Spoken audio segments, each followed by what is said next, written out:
الحمد لله رب العالمين والعاقبة للمتقين والصلاة والسلام على أشرف الأنبياء والمرسلين وعلى آله الطيبين الطاهرين وأصحابه الأكرمين وأولياء أمته أجمعين أما بعد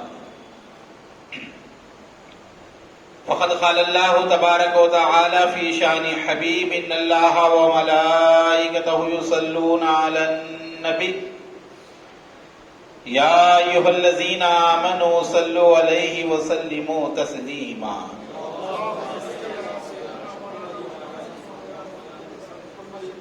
نبی و آل نبی پر ایک مرتبہ بآواز بلند درود شریف کا نذرانہ پیش کیجیے۔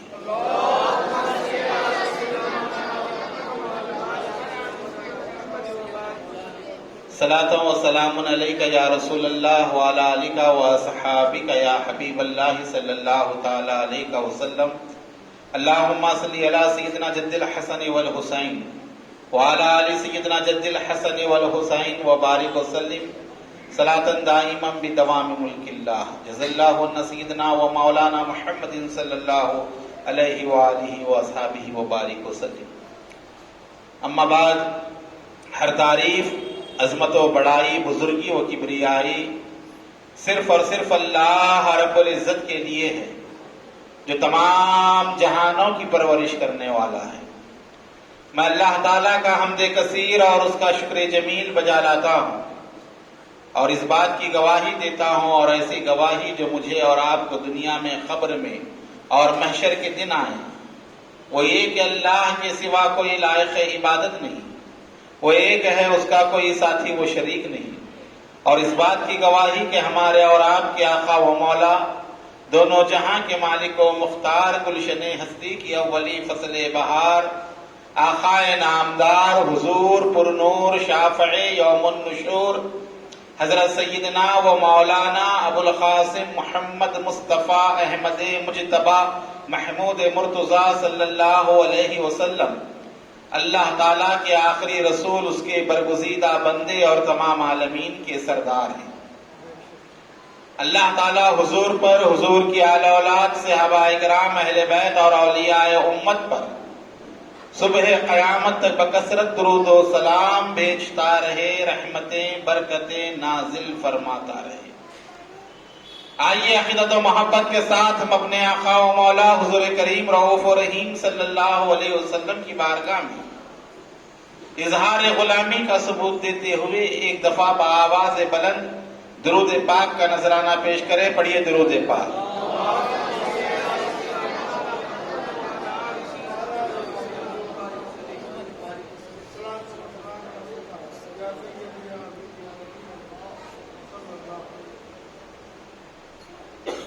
بیان سننے سے پہلے اپنے آپ کو بیان سننے کے لیے تیار کر لیجیے، پھر اس کے بعد بیان سنیں۔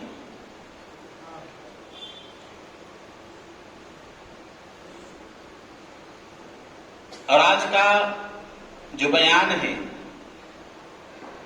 یہ بیان بہت کم ہوتا ہے، لوگ کرتے ہی نہیں اس عنوان پر۔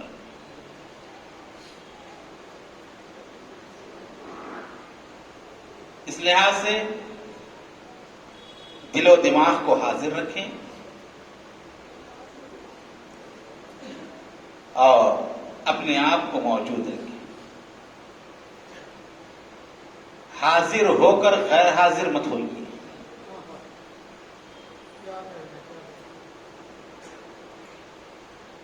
آپ بھی حاضر ہوں اور آپ کی حاضری بھی رہے۔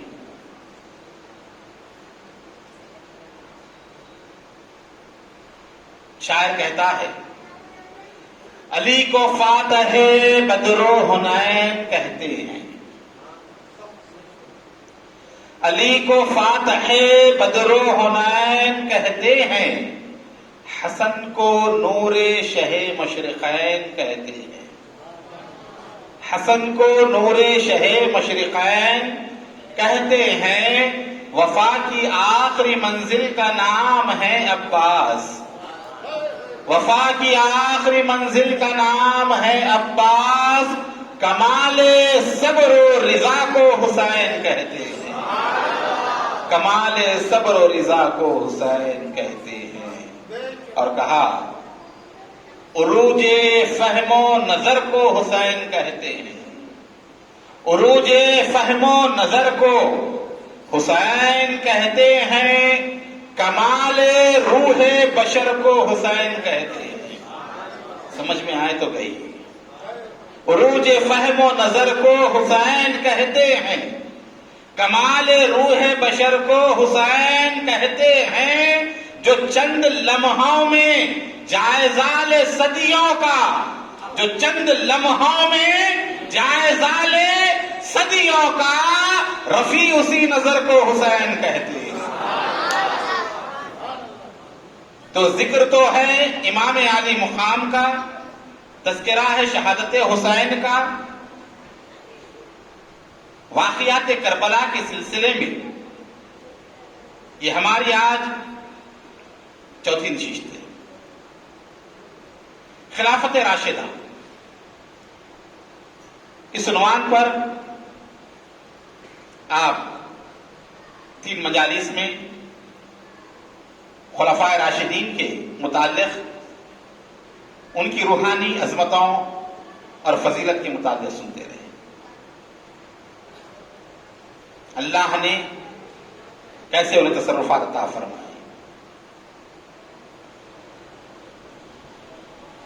اور خلافت راشدہ میں رسول اللہ صلی اللہ علیہ وسلم کی چوتھے جانشین امیر المومنین والمومنات سیدنا علی ابن ابی طالب کرم اللہ تعالی وجہ الکریم کی خلافت جنگ جمل اور جنگ صفین، جنگ نہروان، اس کے متعلق جو ضروری چیزیں تھیں میں نے آپ کے سامنے بیان کی۔ تفصیلات بہت ہیں، تاریخ اسلام کا مطالعہ کریں آپ تو تمام چیزیں مل جائیں گی۔ اب آتے ہیں خاتم الخلفاء راشدین، جنہوں نے خلافت راشدہ کے سلسلے کو ختم کیا۔ آخری خلیفہ، خلیفہ پنجم،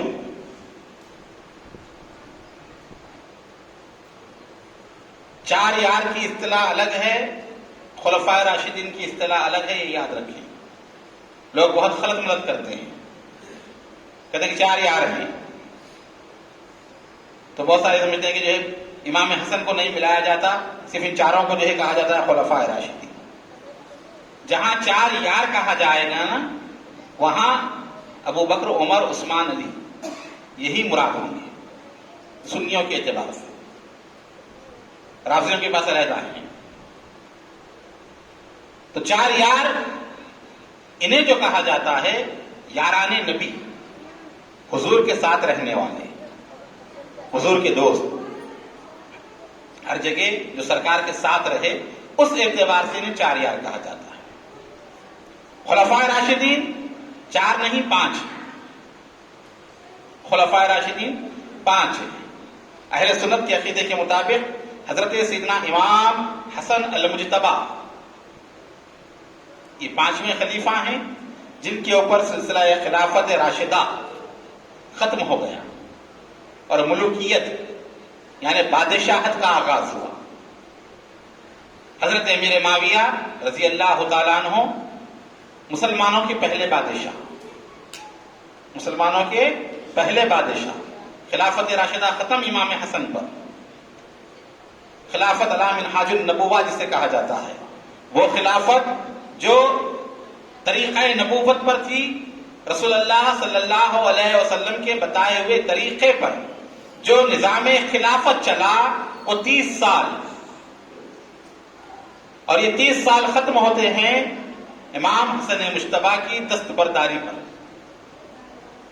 پھر اس کے بعد جو دور چلا، یہ خلافت علی منہاج النبوہ نہیں، یہ ملوکیت، آمریت، بادشاہت یا سلطنت، یہ جس کے پہلے حاکم حضرت امیر معاویہ رضی اللہ، رشتے میں رسول اللہ صلی اللہ علیہ وسلم کے سالے بھی ہوتے ہیں، برادر نسبتی جنہیں کہا جاتا ہے۔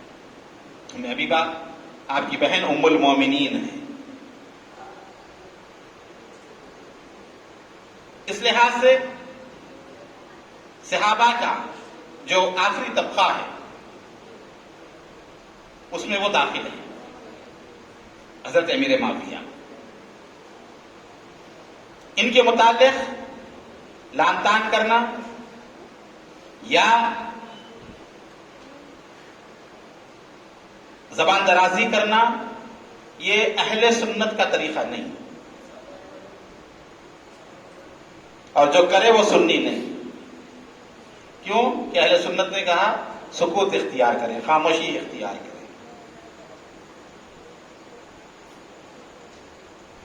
تو آج جو ہم گفتگو کریں گے خلیفہ پنجم کے متعلق، کسی نے بڑے پیارے انداز میں حضرت کی شان میں 4 مصرے کہے، گوش ہوش سے سنیں۔ کہا حسن کو بادشاہ خاص و عام کہتے ہیں، حسن کو بادشاہ خاص و عام کہتے ہیں، علی کا نائب و قائم مقام کہتے ہیں، علی کا نائب و قائم مقام کہتے ہیں۔ ان کی عظمت کے لیے ایک جملہ کافی ہے، حسین بھی انہیں اپنا امام کہتے ہیں، حسین بھی انہیں، حسین کا بھی جو امام ہو وہ حسن مجتبیٰ ہے۔ یہ شان امام حسن کی ہے، یہ یاد رکھیں۔ تذکرہ نہ ہو تو یہ نہ سمجھیں کہ ان کی عظمت کم ہے یا فضیلت کم ہے۔ کتنا بھی کریں، امام حسین کی جتنی شان ہے نا، اس سے کچھ بڑھ کر امام حسن کی شان ہے۔ بیان کرے یا نہ کرے، بولے یا نہ بولے، نام لے یا نہ لے، ذکر کرے یا نہ کرے، تذکرہ کرے یا نہ کرے، جو شان، جو مقام، جو مرتبہ، جو منزلت اور جو اللہ نے آپ کو عزت امام حسین کو عطا فرمائی ہے، بڑا بھائی ہونے کی حیثیت سے، وہ تمام فضیلتوں کے ساتھ ایک دوسری فضیلت یہ ہے کہ نواسہ رسول صبت اکبر ہیں، اور فاطمہ سیدہ سلام اللہ تعالی علیہا کے گھر کی پہلی بہار کا نام حسن مجتبیٰ ہے۔ تو وہ حسن ہیں۔ 15 رمضان 3 ہجری بروز منگل سیدہ طیبہ طاہرہ بی بی فاطمہ الزہرا سلام اللہ تعالی علیہا کے بطن مبارک سے خاکدان گیتی میں تشریف لائے، تو اب اندازہ لگائیں اس وقت کی حالت کیسی ہوگی، کیسی کیفیت ہوگی جب خاندان نبوت میں ایک شہزادہ آ رہا ہے، فاطمہ کے گھر میں بیٹا آنے والا ہے، اور وہ جب بیٹا، وہ شہزادہ جب آیا ہوگا، علی کی خوشی کا عالم کیا ہوگا، سیدہ کی خوشی کا عالم کیا ہوگا، رسول گرامی وقار سرور عالم صلی اللہ علیہ وسلم کو منصب نانا پر پہنچانے والا جو شہزادہ آ رہا ہوگا، اس کے آنے کی خوشی کا عالم کیا ہوگا۔ رسول کو اطلاع دی گئی حسن مجتبیٰ کی ولادت کی، آقا کریم آئے، تیز تیز قدموں سے آئے، دوسرا لفظ استعمال نہیں کریں گے، تیز تیز قدموں سے رسول اللہ صلی اللہ علیہ وسلم سیدہ فاطمہ کے گھر تشریف لائے اور کہا لاؤ میرے بیٹے کو میرے پاس، اور رسول گرامی وقار سرور عالم صلی اللہ علیہ وسلم نے امام حسن مجتبیٰ کو اپنی آغوش میں لیا۔ آغوش نبوت میں حسن مجتبیٰ نے آنکھیں کھولی اور سعادتوں کی ابتدا، سعادتوں کی ابتدا جو ہو رہی ہے، عظمتوں کا آغاز جو ہو رہا ہے، اندازہ لگائیں۔ دنیا میں بچہ پیدا ہوتا ہے تو کسی مولانا کو بلاتے ہیں، مولوی صاحب کو بلاتے ہیں، مرید ہو تو مرشد کو بلاتے ہیں، کہتے ہیں کہ ہمارے گھر میں لڑکا ہوا، آئیے اذان دیجیے، گٹھی دیجیے، اور کچھ نہ ہو تو لوگ جو ہے شہد لاتے ہیں، اصلی شہد ملا تو اصلی شہد لاتے ہیں، ورنہ ڈابر ہنی کی گٹھی لے کے آتے ہیں، بولے یہ ٹپکا دیجیے، تو پہلی غذا وہ جو ڈالا جاتا ہے شہد، گھٹی جسے کہتے ہیں، جو بنیاد ہوتی ہے غذا کی، پہلی غذا، کسی کو شہد ملتا ہے، کسی کو کھجور کا رس ملتا ہے، کسی کو جو ڈابر ہنی ملتی ہے، جس کو جو مل رہا ہے ملتا ہے۔ قربان جاؤ حسن مجتبیٰ کی شان و عظمت و رفت کے حسن مجتبیٰ کو گھٹی میں جو ملا وہ کوئی شہد نہیں تھا، مصطفیٰ کا لعاب دہن اللہ نے عطا فرمایا۔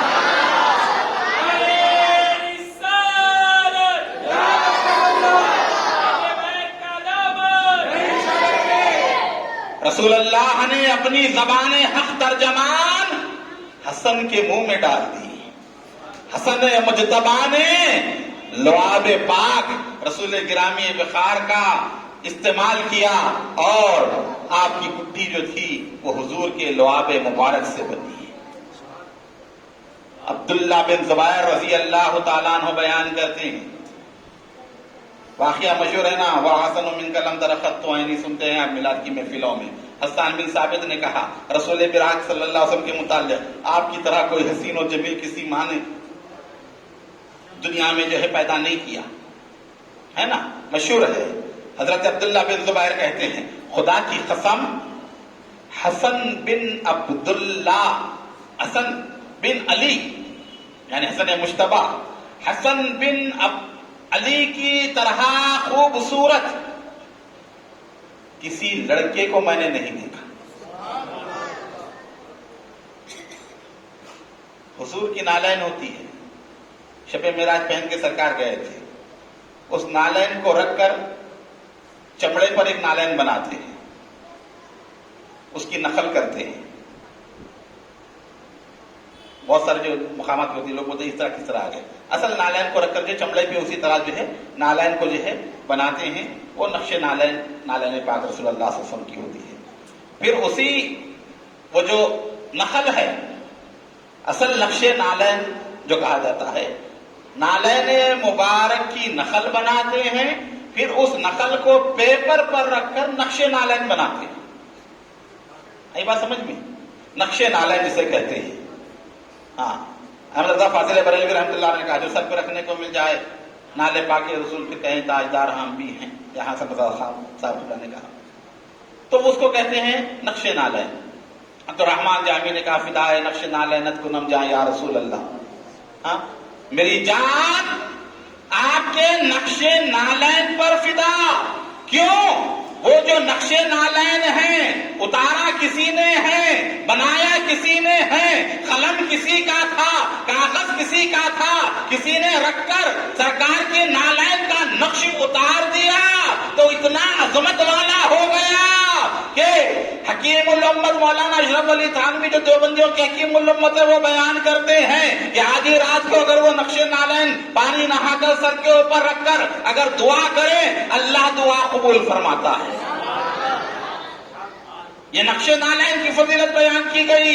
ایک کاغذ پر مجھ جیسے گناہگار نے، سیاہکار نے نقش نالین اتار دیا، لکیریں کھینچ دی آقا کے نالین کی، اتنا مقام و مرتبہ اس کا بڑھ گیا۔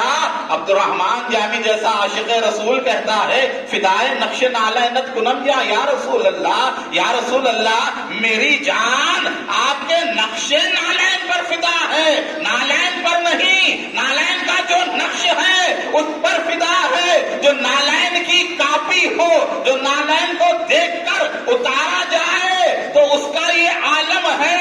اور حضرت عبداللہ بن زبیر کہتے ہیں رسول پاک سرور عالم صلی اللہ علیہ وسلم کو ایک طرف کھڑا کریں، ان کے سامنے حسن کو کھڑا کریں، ایسے معلوم پڑتا تھا رسول پاک کا بچپنا نظر آ رہا ہے۔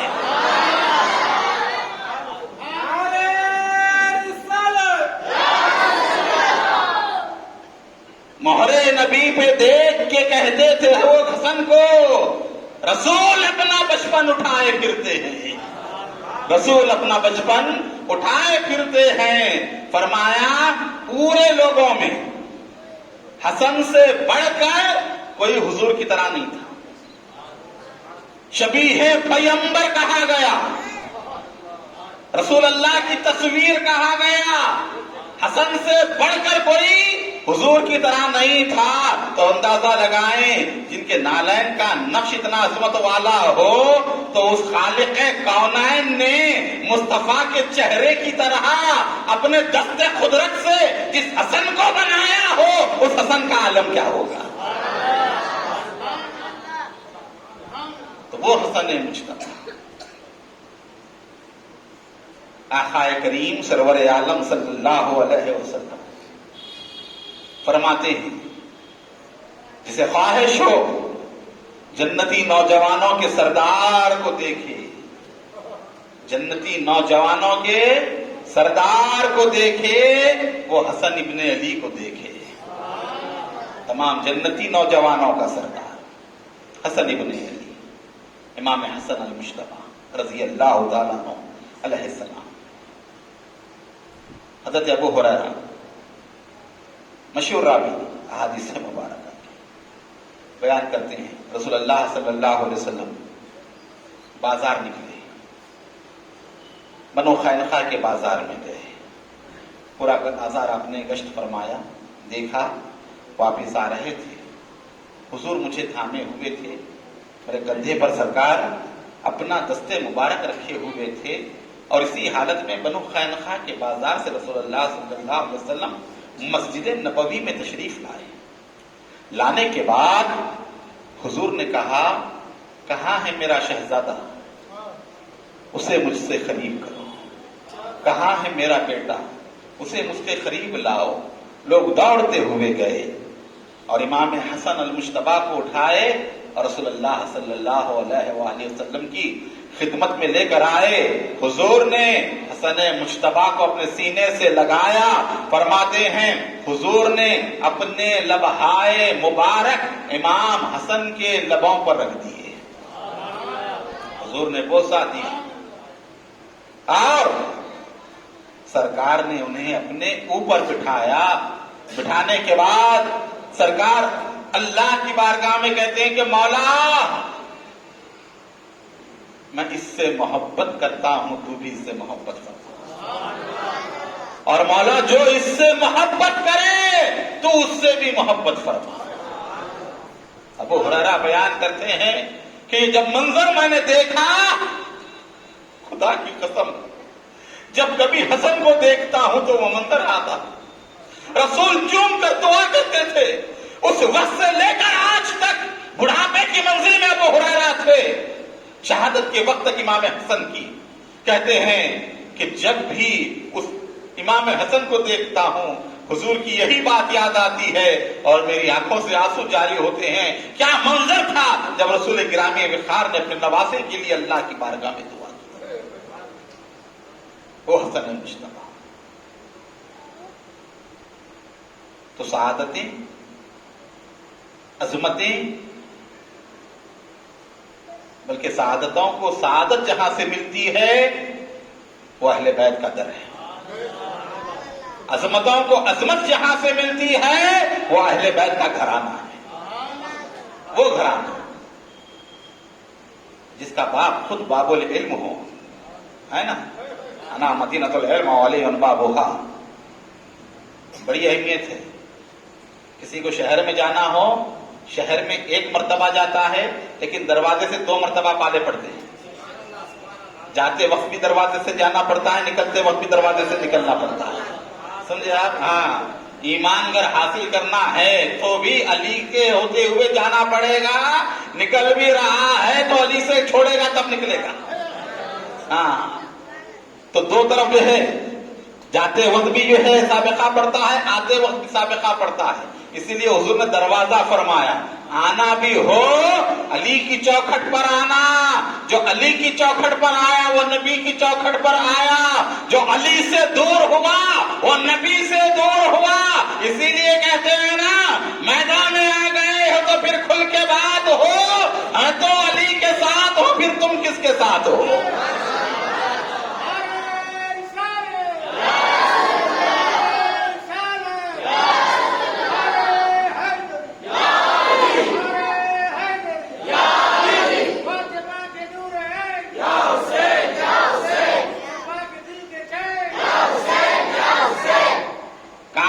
بات نہیں، کی بات کہہ رہا ہوں. ہاں بانگی طاہر کہتے ہیں آج بھی علی کے ساتھ ہیں, جب بھی رہتے تو علی کے ساتھ رہتے, جب بھی رہتے تو علی کے ساتھ رہتے.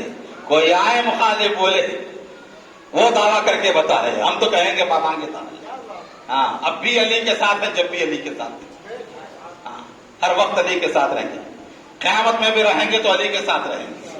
علی جہاں رہیں گے ہم وہاں رہیں گے. ہاں تو یہ علی مرتضیٰ شیر خدا کی ذات, ان کے دامن کو پکڑو. نجات دلانے والے یہ ہیں, حوض کوثر پہ شفاعت کرانے والے یہ ہیں, جام کوثر پلانے والے یہ ہیں, نبی سے قریب کرنے والے یہ ہیں, دنیا و آخرت میں سعادتیں عطا کرنے والے یہ ہیں اہل بیت اطہار. جو ان سے وابستہ ہو گیا وہ مصطفیٰ کا ہو گیا, جو ان سے کٹ گیا نبی محترم سے کٹ گیا. تو پنجتن پاک کی انجمن کا چراغ حسن مجتبی, کیا شان و عظمت ہے. اللہ اکبر. منبر پر بیٹھے ہوئے ہیں آقا. صحیح بخاری کی حدیث ہے, ترمذی شریف کی حدیث ہے, سیاستہ کی روایت ہے, یہ اہل سنت کے مستند کتابیں جو مانی جاتی ہیں. رسول اللہ منبر پر بیٹھے ہوئے ہیں, حسن مجتبی آئے لڑکھڑاتے ہوئے قدموں سے. حضور نے انہیں اٹھایا اور اپنے ساتھ منبر پر بٹھایا. جماعت صحابہ دیکھ رہی ہے, تمام صحابہ موجود ہیں. حضور اپنے نواسے کو لے کر بیٹھے اور اس منبر پر رسول اللہ نے اپنے نواسے کی عظمت کو بیان کیا. کیا شان ہے امام حسن. حضور فرماتے ہیں لوگوں یہ میرا بیٹا فرزند مصطفیٰ. یہ بات بھی یاد رکھیے. ہاں حضور پاک سرور عالم صلی اللہ علیہ وسلم کے بعد اگر کوئی سب سے بڑی ذات ہمارے پاس ہوتی تو حضور کے صاحبزادے ہوتے نا. سرکار کے بعد سرکار کے بیٹے حضرت قاسم اگر وہ رہتے تو ہم یہی کہتے کہ حضور کے بعد حضرت قاسم ہی ہمارے لیے سب سے بڑے, یا حضرت ابراہیم حضرت عبداللہ. صاحبزادے نہیں رہے, صاحبزادیاں رہی. صاحبزادیاں بھی وصال کر گئی, ان کی اولاد بھی وصال کر گئی, بچی سیدہ فاطمہ. سیدہ فاطمہ کی اولاد. حضور نے فرمایا یہ میرے بیٹے ہیں. یہ بھی فرمایا کہ ہر نبی کی اولاد اس کی پشت میں ہوتی ہے اور اللہ نے میری اولاد کو علی کی پشت میں رکھا ہے. تو اس لحاظ سے سرکار جو ہے بیٹے فرما کہا کہ یہ میرا بیٹا. حسن کے متعلق فرمایا یہ میرا بیٹا سید ہے. سید کے معنی سردار. حسن کے متعلق فرمایا یہ میرا بیٹا سردار ہے. کائنات پوری جسے سردار مانتی ہے وہ مصطفیٰ کی ذات ہے. مصطفیٰ جسے سردار کہے وہ حسن کی ذات ہے. کہا یہ میرا بیٹا سید ہے, یہ میرا بیٹا سردار ہے. اللہ اس کے ذریعے انقریب مسلمانوں کی دو بڑی جماعتوں میں صلح کرائے گا. دو عظیم جماعتوں میں صلح کرائے گا. کس کی جماعتوں میں؟ مسلمانوں کی. صلح جو ہوئی ہے حضرت امیر معاویہ سے, ان کے ساتھ کتنے لوگ تھے وہ سب مسلمان تھے. رسول نے فرمایا ہے مسلمانوں کی جماعت, تو ہم تمہارا سب کو مسلمان جانتے ہیں, پورے ایمان والے تھے. انقریب اللہ مسلمانوں کی جو بڑی جماعتوں میں اس کے ذریعے صلح کرائے گا. کب کہہ رہے ہیں؟ جبکہ 4-5 سال عمر ہے نا, 4-5 سال کی عمر ہے, تب سرکار کیا فرما رہے ہیں کہ یہ میرا بیٹا سید ہے, میرا بیٹا سردار ہے. تو یہ سرداری لوگوں کی دی ہوئی نہیں ہے, مصطفیٰ کی دی ہوئی ہے. خلافت کے بعد حسن سردار نہیں ہے, پیدا ہوا تو حسن سردار ہے, پیدا ہی سردار بن کر ہوا ہے. حسن خلافت کا محتاج نہیں ہے, خلافت حسن کی محتاج ہے. حسن سلطنت کا محتاج نہیں ہے, سلطنت حسن کی محتاج ہے. حسن حکومت کا محتاج نہیں ہے, حکومت حسن کی محتاج ہے.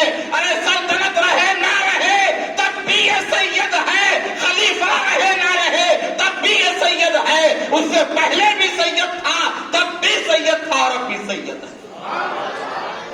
کہا یہ میرا بیٹا سید ہے، خلافت کی ضرورت نہیں ہے اس کی سرداری کے لیے، لوگوں کی بیعت کرنے کی ضرورت نہیں ہے اس کی سرداری کے لیے، مسند خلافت پر بٹھانے کی ضرورت نہیں ہے حسن کو سرداری کے لیے، ان کی سرداری ان کے نانا نے دی ہے انہیں،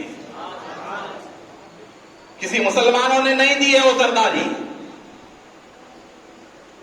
یا شیعیان علی نے سرداری نہیں دی ہے، کوفے کے 40,000 بیعت کرنے والوں نے سرداری نہیں دی حسن کو جو سرداری ملی ہے وہ جناب محمد عربی صلی اللہ علیہ وسلم سے ملی ہے۔ فرمایا میرا بیٹا سید ہے، سردار ہے، تو معلوم ہوا خلافت سے پہلے بھی سردار تھے، خلافت کے بعد بھی سردار ہیں، اور یہ سرداری یہاں تک نہیں، جتنے سردار ہوتے ہیں نا صرف دنیا کی حد تک ہوتے ہیں، کہاں تک ہوتے ہیں؟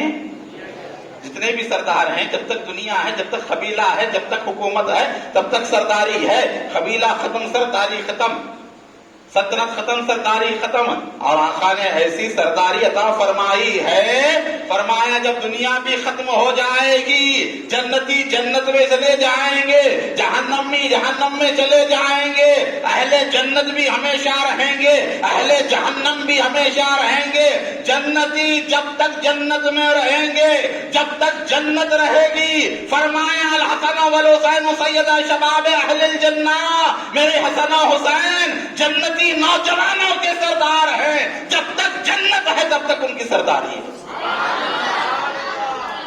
جتنے سردار ہیں سب دنیا کی حد تک ہیں، مرنے کے بعد کوئی سردار نہیں، قیامت میں کوئی سردار نہیں، مرنے کے بعد اگر کوئی سردار ہے تو وہ حسن ہے، قیامت میں اگر کوئی سردار ہے تو وہ حسن ہے، جنتی جنت میں جائیں گے تو تمام جنتیوں کا سردار ہے تو حسن ہے، وہ حسن کی سرداری ہے۔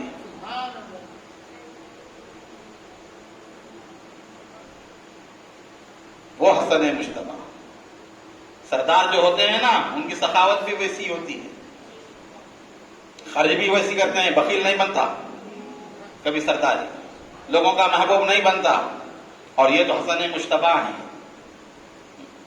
ایک علوی سے کسی نے کہا تھا سید زادے سے کہ میں حاتم طائی کی اولاد میں سے، بولے کہ میرے باپ حاتم طائی کے گھر کے 40 دروازے تھے حویلی کے، ایک آدمی اگر 40 دروازوں سے مانگنے آتا تب بھی حاتم طائی دیتا ہر دروازے سے، مشہور ہے سخاوت حاتم طائی کی، حضور سے پہلے کا واقعہ ہے حاتم طائی کا، حاتم کا بیٹا اور حاتم کی بیٹی یہ دونوں اسلام قبول کیے ہیں، تو یہ پہلے کا تھا حاتم طائی، تو بہت بڑا سردار تھا، کہا کہ 40 دروازے تھے، کسی دروازے سے بھی آدمی خالی نہ جاتا، تو سید زادے نے کیا جواب دیا، دیکھیے کیسے ہوتے ہیں لوگ، ہاں خاندانی لوگ جو ہوتے ہیں نا اعلیٰ درجے کے، انہوں نے کہا کہ وہ حاتم طائی تھا، وہ تیرے باپ تھے، تیرے دادا تھے، 40 دروازوں سے مانگنے والا آتا، 40 دروازوں سے سائل کا سوال پورا کرتے، اور میرے نانا جناب محمد رسول اللہ صلی اللہ علیہ وسلم ان کا ایک ہی دروازہ تھا، وہ تو حاتم کی حویلی کے 40 دروازے تھے نا، اور یہاں محمد عربی کا ایک ہی دروازہ تھا، اس ایک دروازے پر آتا تو نانا اتنا دیتے کہ دوسرے دروازے پہ جانے کی ضرورت نہ پڑتی، دوسرے دروازے پہ جانے کی ضرورت نہ پڑتی، وہ تو ایک دروازے سے دوسرے پہ 40 دروازوں میں جانا پڑتا اس کو، یہاں تو ایک دروازے پہ ہی اتنا مل جاتا کہیں دوسرے طرف جانے کی ضرورت ہی نہیں پڑتی، اس لیے کہتے ہیں کہ نہیں سنتا ہی نہیں مانگنے والا، یہ تو مشہور شعر ہے نا، امام اہل سنت کا شعر ہے، اہل سنت کے بہت بڑے عالم تھے، ہاں سنیوں کے بہت بڑے عالم تھے، ہاں انہوں نے کہا واہ کیا جود و کرم ہے شہ بطحا تیرا، نہیں سنتا ہی نہیں مانگنے والا تیرا، میں تو مالک ہی کہوں گا کہ ہو مالک کے حبیب، یعنی محبوب و محب میں نہیں میرا تیرا، تو وہ سرکار کی سخاوت، تو اس سخی کے بیٹے ایک مرتبہ ایک شخص دعا کر رہا تھا خدا کے گھر میں، مولا میری ضرورت ہے، حاجت ہے، 1,00,000 درہم چاہیے۔ دیکھیے آپ سنتے ہیں، گھر کو گئے، خادم کو بلایا، 1,00,000 درہم خادم کو دی، کہا کہ مسجد میں بیٹھا ہوا فلاں شخص دعا کر رہا ہے، یہ لے جا کر اس کو دے دو۔ وہ گیا اور لے جا کر کہا یہ تمہارے لیے۔ کہا کس نے دیے؟ کہا حسن مجتبیٰ نے دیے۔ کہا فی الوقت اتنے ہی ہیں اور اگر ضرورت ہو تو آ کر بعد میں لے جانا۔ سخاوت بتا رہا ہوں میں، 1,00,000 درہم۔ ہاں اپنے پاس 10 کی نوٹ ہے تو سوچتے چلر نہیں جاؤ گے، ہے نا، چلر نہیں جاؤ گے، یہ نہیں 50 کروڑ دے دو، نہیں، چلر رہا تو دیتے۔ اور 1,00,000 درہم، امام جلال الدین سیوطی فرماتے ہیں 2 مرتبہ پورا گھر کا سامان اللہ کی راہ میں خرچ کر دیا۔ پورا گھر کا گھر، جتنا گھر میں سامان ہوتا ہے زندگی گزارنے کا، پورا گھر کا گھر 2 مرتبہ خرچ کر دیا۔ 3 مرتبہ آدھا گھر خرچ کر دیا۔ 25 حج ادا کیا آپ نے، اور 25 بھی پیدل حج ادا کیا، پیدل۔ حالانکہ بہترین مال سامان کی کوئی کمی نہیں تھی۔ کہتے کہ اللہ کے گھر کو جا رہا ہوں، اس کا بندہ بن کر عاجزی ان کی ساری کے ساتھ جاؤ، پیدل حج کو جایا کرتے۔ یہ شان امام حسن، رات رات جو ہے تلاوت قرآن کیا کرتے، کثرت سے نوافل پڑھا کرتے، عبادت، ریاضت، مجاہدہ، سخاوت، ہر چیز میں آقا کریم سرور عالم صلی اللہ علیہ وسلم کی بات۔ انسان خیرات تو دیتا ہے، مانگنے والے کو دے دیتا ہے، ہاں، لیکن سب سے بڑا جو مرحلہ ہے نا آپ کی زندگی کا، وہ ہے دستبرداری۔ اندازہ لگائیں آپ، 25 لاکھ مربع میل زمین، 25 لاکھ مربع میل زمین، جس کے آپ خلیفہ تھے بلا کسی شرکت غیر کے، کوئی دوسرا شریک نہیں تھا آپ کی خلافت میں، تنہا آپ خلیفہ تھے۔ حضرت امیر معاویہ صرف ملک شام کے حاکم تھے، باقی پوری جو سلطنت تھی پوری حسن مجتبیٰ کو ملی، پورے لوگ متفقہ طور پر آپ کو خلیفہ تسلیم کیے۔ پیسے خرچ کر دینا، سخاوت کر دینا، کھلا دینا، پلا دینا، یہ آسان ہے۔ آج ہم ایک کمرہ نہیں چھوڑتے کسی کو، ایک گھر نہیں چھوڑ سکتے کسی کو۔ اتنی بڑی سلطنت آپ نے حوالے کر دی حضرت امیر معاویہ کی، کوئی معمولی بات نہیں ہے۔ یہ ہے سخاوت کہ بغیر کسی اس کے، بغیر ماتھے پر شکن لائے، پوری کی پوری نظام سلطنت، پوری حکومت کو امام حسن مجتبیٰ نے حضرت امیر معاویہ کے حوالے کر دیا۔ اس سے بڑھ کر دنیا میں کوئی ثقافت نہیں ہو سکتی۔ سلطنت بنو امیہ یہ نواسہ رسول کی خیرات کا نام ہے۔ لوگ بولتے ہیں حسین سلطنت کے لیے گیا تھا، حسین حکومت کے لیے گیا تھا۔ ارے کون سی حکومت؟ وہ حکومت تھی جو اس کے بھائی نے دے دی تھی خیرات میں، وہ لینے کیا جائے گا؟ اس کے بڑے بھائی نے دے دیا، وہ کیوں واپس دے؟ اس کے بڑے بھائی نے دے دیا۔ یہ نواسہ رسول کی خیرات ہے، یہ سخاوت ہے، یہ پوری سلطنت۔ لوگ مثال دیتے ہیں حضرت امیر معاویہ رضی اللہ تعالیٰ جو نذرانے پیش کرتے تھے، قبول کر لیتے تھے، اتنی خدمت کی، اتنی خدمت کی، پوری سلطنت دیتی۔ سوچنے والی بات ہے۔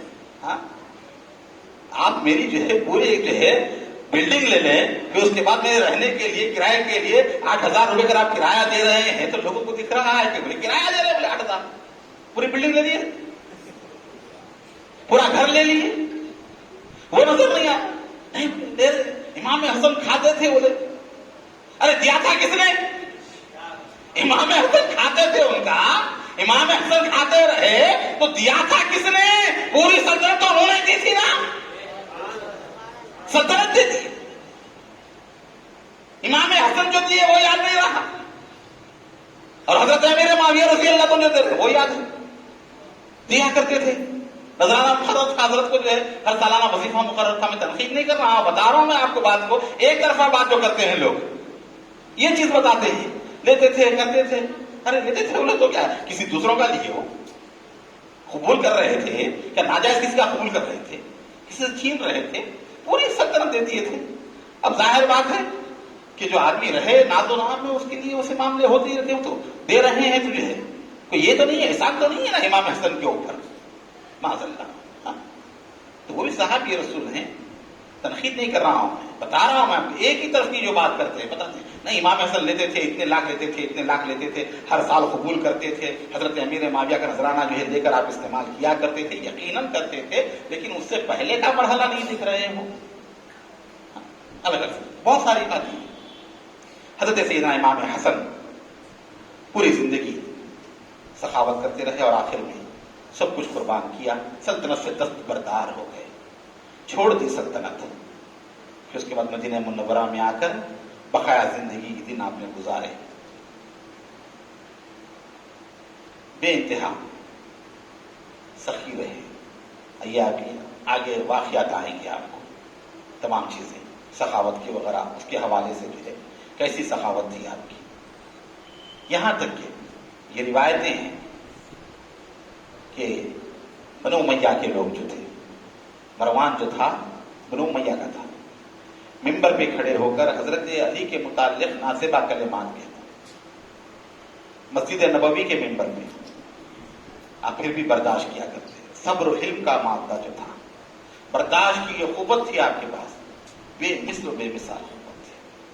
ایسی قوت برداشت کسی کو جو حضرت سیدنا امام حسن کے اندر تھی. برسر عام ممبر پہ جو ہے مروان جو ہے حضرت علی کے متعلق نازبہ کلمات میں نے لکھے واقعات اس کے اندر حوالوں کے ساتھ عرفان حسین میں. تو پھر بھی آپ برداشت کرتے. ابھی اس کے بعد ایک وقت وہ بھی آیا، حضور پاک سرور عالم صلی اللہ علیہ وسلم نے جیسے فرمایا تھا آپ کو زہر دیا جائے گا. 5 مرتبہ زہر دیا گیا. اب یہ زہر دیا کس نے؟ یہ ایک بڑی بحث ہے. محدث دکن عبداللہ شاہ صاحب قبلہ نقشبندی رحمۃ اللہ تعالی نے لکھا آپ کی بیوی جادہ بنت اشس نے آپ کو زہر دیا. زہر کی وجہ سے جو ہے حضرت سیدنا امام حسن کی جو ہے شہادت کا واقعہ پیش آیا. ایک مرتبہ زہر میں کھجوریں ڈبا کر دی گئی، ایک مرتبہ شربت میں زہر ملا کر دیا گیا. اس طرح مختلف طریقے سے آپ کو زہر دیا گیا. اب اس کے پیچھے کون تھے؟ اکثر مورخین نے، امام جلال الدین سیوطی، ابو الوفا وغیرہ جتنے مورخین ہیں، لکھا کہ یہ یزید نے کام کیا. کہ یزید یہ چاہتا تھا امام حسن کی شہادت ہو جائے، کیونکہ معاہدہ جو تھا امیر معاویہ رضی اللہ تعالیٰ عنہ کے بعد دوبارہ خلافت حسن کو جائے گی، حسن خلیفہ بنیں گے. تو بہتر کیا ہے کہ اس سے پہلے کہ خلافت چلی جائے حسن کو ہٹا دو. تو امام حسن نے مشتبہ کو جو ہے زہر دیا. اب ظاہر بات ہے کہ جو امام حسن کو جو زہر دیا گیا، جادہ بنت اشس ایک سامنے نام ہے. جادہ بنت اشس کو کیا پڑی تھی امام حسن کو زہر دینے کی؟ ہے نا سوچنے والی بات. امام حسن نے اس کا کیا بگاڑا تھا؟ جادہ بنت اشس کا جو ہے وہ عورت تھی، اس کا امام نے کیا بگاڑا تھا؟ اس کو کس بات کی دشمنی تھی؟ اور بہت سارے حضرات آج کل کے جو ہے وہ جادہ کے وکیل ہیں.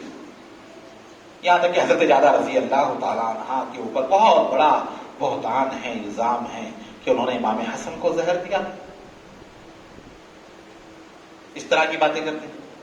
رضی اللہ تعالیٰ عنہ لکھ رہے ہیں حضرت جادہ، جبکہ لکھنے والے بڑے بڑے مورخین ہیں قدیم زمانے کے.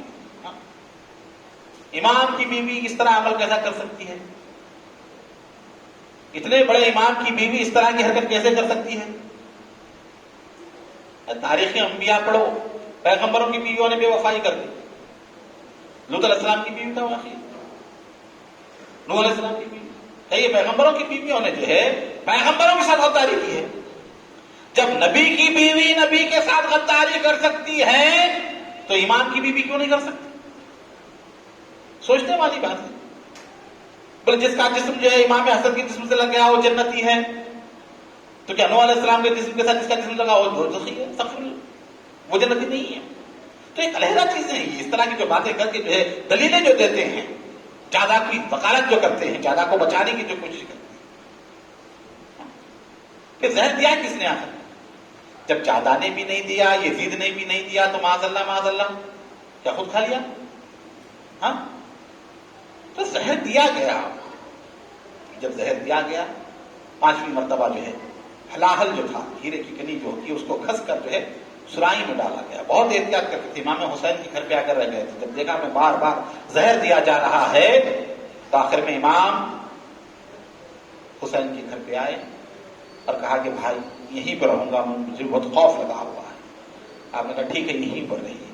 تب بھی وہ سازشیں چلتی رہی امام حسین کے گھر پہ آنے کے بعد. جبکہ ہر چیز مہر بند رکھی جاتی ہے، پانی کی چیزیں، کھانے کی چیزیں جتنے بھی ہوتی ہیں، اس کے اوپر جو کپڑا لگا کر جو باضابطہ سل لگا دیا جاتا، تاکہ کوئی دوسرا شخص اس میں کسی طرح کی دخل اندازی نہ کر سکے. اتنی احتیاط کی جاتی. آپ دیکھتے ہیں نا، سل جو لگاتے ہیں، کپڑا لگا کر جو اس کے اوپر مہر لگا دی جاتی ہے، اکثر جو ہے تالوں پہ وغیرہ جو ہے لگایا جاتا ہے سل وغیرہ. تو اس طرح بھی احتیاط کی جاتی ہے. اس کے باوجود بھی جو ہے بیان کرتے ہیں کہ وہ ہیرے کی کنی کو، کیونکہ زہر کا اثر ہو نہیں رہا تھا. بار بار جو ہے جب بھی آپ کو زہر دیا جاتا، آپ کا جسم ہرا ہوتا، آپ سیدھے حضور کی بارگاہ میں جاتے اور حضور کی مزار مبارک کے اوپر اپنے آپ کو ڈال دیتے، تو زہر کا اثر ختم ہو جاتا. تو جب یہ دیکھا کہ زہر کا اثر ختم ہو جا رہا ہے، زہر کام نہیں کر رہا ہے، تو کہا کہ وہ ہیرے کی کنی کو گھس کر ڈالے، الماس، اس کو جو ہے گھس کر جو ہے باریک باریک ریزے بنا کر جو ہے باریک سوراخ بنا کر کپڑے میں، اس میں سے تمام پینے کے پانی کی سراہی میں ڈالے گئے. رات کا وقت تھا، گرمی کے دن تھے. امام حسن بیدار ہوتے ہیں. آدھی رات کے بعد پانی کی پیاس لگتی ہے، تو سراہی جو ہے آپ کی چارپائی کے پاس ہی تھی. آپ نے سراہی نکالی، دیکھا سل لگا ہوا ہے، سل پھاڑا. آپ نے سل کو نکالنے کے بعد پانی پیا. جیسے ہی پانی پینا تھا، وہ جو باریک باریک جو الماس کے ٹکڑے تھے وہ پانی کے ساتھ آپ کے حلق میں گئے، تو حلق کو کاٹتے ہوئے نیچے آئے. پورا حلق کٹ گیا اس سے. جب میدے میں گئے، میدے کو کاٹنا شروع کیا، اتڑیاں کٹنی شروع ہوئی. آپ کمزوری لاحق ہوئی. آپ ضرورت کے لیے گئے، اٹھے. جب جا کر آپ ضرورت کے لیے بیٹھتے ہیں، تو کیا دیکھتے ہیں کہ اجابت کے مقام سے جو ہے اتڑیاں کے ٹکڑے کٹ کٹ کر کے نیچے گرنے شروع. اندر پورا جو ہے وہ جو ہے ہیرے کی ٹکڑے جو ہے پورے کاٹتے رہے تڑیوں کو. پھر اس کے بعد آپ الٹی ہوئی تو آپ نے دیکھا کہ جگر کے ٹکڑے کٹ کر باہر آ گئے. پورا جسم مبارک ہرا ہو گیا. بستر مبارک پر آپ کو لا کر ڈالا گیا. امام حسین آئے، دیکھا کہ امام حسن کا چہرہ مبارک ہرے رنگ کا ہو گیا ہے، سبز ہو گیا ہے. کہا بھائی کیا بات ہے؟ کہا حدیث جبرائیل، حدیث معراج یاد آتی ہے. محدث ذکر عبداللہ شاہ صاحب نے کہا کیا حدیث ہے؟ کہا جب رسول اللہ صلی اللہ علیہ وسلم معراج کی رات گئے جنت میں، تو حضور نے دیکھا کہ 2 محل ہیں. ایک سبز زمرد کا ہے، دوسرے سرخ یاقوت کا ہے. جبرائیل سے کہا جبرائیل یہ کس کے محل ہے؟ کہا خاموشی اختیار کی. کہا کون کس کے محل ہے؟ کہا یہ آپ کے دونوں نواسوں حسن حسین کے محل ہیں. کہا یہ تو علیحدہ علیحدہ کیوں ہے؟ ایک سرخ ہے ایک سبز ہے. کہا کہ سبز جو ہے یہ بڑے نواسے حسن مشتبہ کا محل ہے کہ انہیں زہر دیا جائے گا، جس کی وجہ سے آخری وقت ان کا جسم ہرا ہو جائے گا. اور یہ سرخ یاقوت کا محل آپ کے چھوٹے نواسے حسین کا ہے کہ جنہیں آخری وقت ان کے خون میں رنگین کر دیا جائے گا. تو یہ حدیث بیان کر کے آپ روتے ہیں. پھر بات ہے کہ اے حسین میرے پاس مصیبتیں تم پر آنے والی ہیں. میں اپنے لیے نہیں روتا کہ میں مر رہا ہوں یا میری شہادت ہو رہی ہے. حسین مجھے تو وہ منظر یاد آ رہا ہے کہ جب کربلا جائے گا اور وہاں کوئی تیرا یار و مددگار نہ ہوگا، کوئی تیرا ساتھ دینے والا نہ ہوگا. بھوکا پیاسا رکھ کر حسین پورے تیرے گھر کو ختم کر کے آخری میں تجھے قتل کر دیا جائے گا. کاش کہ اس وقت میں ہوتا تیری مدد کرتا. اس منظر کو دیکھ کر میں حسین روتا ہوں کہ یہ مصیبتیں تیرے اوپر آنے والی ہیں حسین، صبر کرنا. تو اپنے پورے واقعات سنائے اور اسی درد و کرب کی حالت میں امام پوچھتے ہیں کہ بھائی کس نے زہر دیا؟ کہا جس کے متعلق میں گمان کرتا ہوں اگر وہی ہے تو اللہ حقیقی انتقام لینے والا ہے، اگر وہ نہیں ہے تو میں نہیں چاہتا کہ میری وجہ سے کوئی وہ بے گناہ شخص مارا جائے. کیا عدل و انصاف ہے، کیا انصاف کا بادشاہ ایسے وقت بھی جو ہے انصاف کو چھوڑ نہیں رہا ہے. جانتے ہیں کس نے دیا ہے، معلوم ہے قاتل کون ہے، کہہ رہے ہیں کہ نہیں صرف گمان پر نہیں کہتا، اگر واقعی وہی ہے تو اللہ انتقام لینے والا. اسی حالت میں آپ پورے اہل بیت موجود تھے، بی بی زینب وغیرہ سب کو آپ دلاسا دیتے ہیں. بعض میں 28 سفر بھی ہے اور اکثر کتابوں میں 5 ربیع الاول 49